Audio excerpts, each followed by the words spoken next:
अरे वानर, तू जानता भी है तूने किस शक्ति को छू लिया है? बिना अनुमति मुझे स्पर्श करने का परिणाम अब तू खुद महसूस करेगा।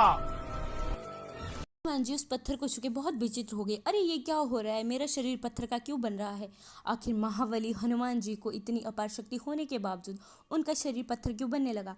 कथा उस समय की है जब प्रभु श्री राम के आदेश पर समुद्र में सेतु का निर्माण चल रहा था। वानर सेना की विशाल और भारी शिलाओं की आवश्यकता थी ताकि सेतु मजबूत बन सके। हनुमान जी ने यह जिम्मेदारी अपने ऊपर ली।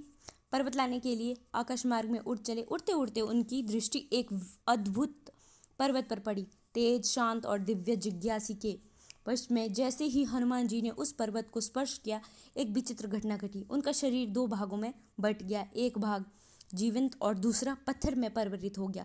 कभी उस पर्वत की चेतना जाग उठी और कठोर स्वर में कहा, बानर, बिना मेरी अनुमति के तुमने मुझे छूने का प्रयास कैसे किया?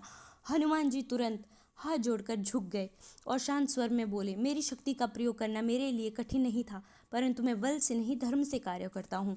मैं प्रभु श्री राम के पंक्ति कार्यों में सहायता के लिए आया हूँ। जैसे ही पर्वत श्री राम का नाम सुनता है, उसका क्रोध शांत हो जाता है। उसने स्वयं को हनुमान जी को सौंप दिया। हनुमान जी पर्वत को लेकर लौट ही रहे थे कि आकाश से उन्हें संकेत मिला।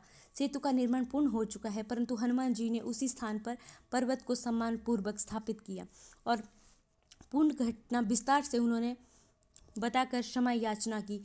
पर पर्वत ने उन्हें कहा कि मैं तुम्हें तभी क्षमा करूंगा अगर मुझसे मिलने स्वयं श्री राम आएंगे। हनुमान जी ने यह वचन दे दिया।